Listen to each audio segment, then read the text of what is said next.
Tiniyak ng Local Water Utilities Administration o LUA na papanagutin ang mga pribadong kumpanya na mabibigong maghatid ng dekalidad na water service sa kanilang mga customer.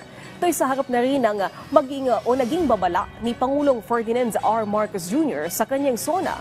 Sa post-SONA discussion, sinabi ni LUA Chief Jose Moises Joy Salonga na ipinatutupad na ang comprehensive strategy para ma-overhaul ang mga problemadong joint ventures sa pagitan ng local water districts at mga pribadong kumpanya.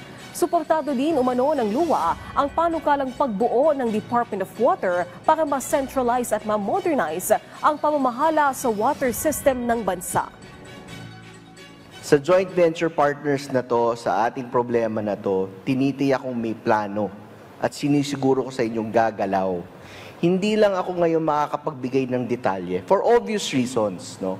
Pero detalyado at ang strategy kinukumpuni na, fina-fine-tune na para maayos at mabisa ang galaw ng gobyerno.